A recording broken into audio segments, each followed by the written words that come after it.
What's up mga kaibigan? At kakatapos lang po ng duty ko dyan at tayo ay magmerienda muna at nakakaramdam na tayo ng gutom. May nakahanda na po pala agad na pagkain sa mesa at talagang kakainin na lang po natin ito. At ito nga po pala ay suman na may asukal at niyog. At pagkatapos po natin kumain ay syempre ligpitin po natin ito. At meron nga po pala tayong parcel na dumating na in-order po natin sa Shopee. At tara at tingnan natin kung ano yung dumating. Ay ito po yata yung non-stick utensil set na in-order po natin sa Shopee.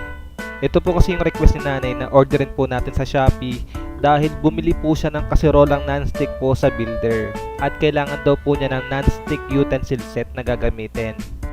Tara at samahan niyo na akong i-unbox itong utensil set na binili po natin sa Shopee at i-fast forward na po natin mga kaibigan. Ayan at tinatanggal na po natin yung plastic at nakikita na po natin yung box. At talaga namang napakatibay po ng pagkaka-plastic nito mga kaibigan. Ayan at ito na po yung na-order po natin sa Shopee.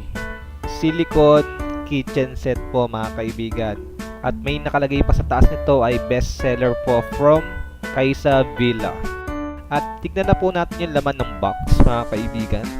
At pagpasensyahan nyo po yung boses po natin, minsan ay garbled, ay talagang may problema na po yung ating headset. Pero baka bukas po ay bumili tayo ng bagong headset na gagamitin po sa ating pagbablog. At syempre gagamitin din po natin sa ating pag-stream. At ito na po pala yung mga laman ng box.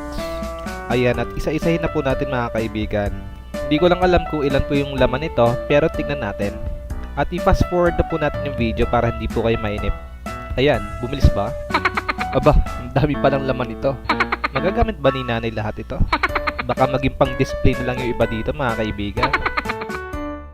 At yan na po yung total na laman po ng box na in-order po natin sa Shopee.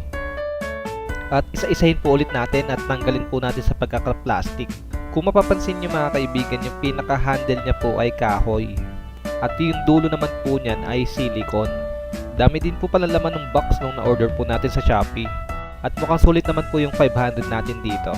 At ito na po yung lahat ng laman ng box na non-stick na na-order po natin sa Shopee. At maganda naman po yung item para sa akin. Ayan, Kaysa Villa non-stick utensil set mga kaibigan. Medyo nanghina din ako sa presyo. At meron po pala akong nakitang kainito dito sa ating lamesa.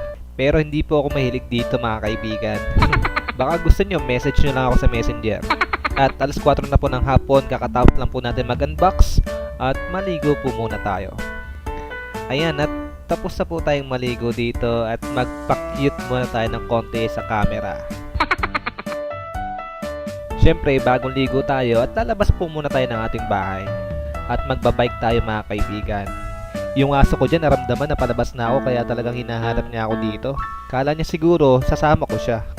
Si tatay nga pala nandyan sa labas at inaayos niya po yung laing na lulutuin niya siguro kinabukasan. Pero alam ko ibibilat pa yan eh. Kaya baka sa makalawa pa yan iluto. Ayan at tayo ay lalabas po ng gate natin para makapag-bike na tayo mga kaibigan.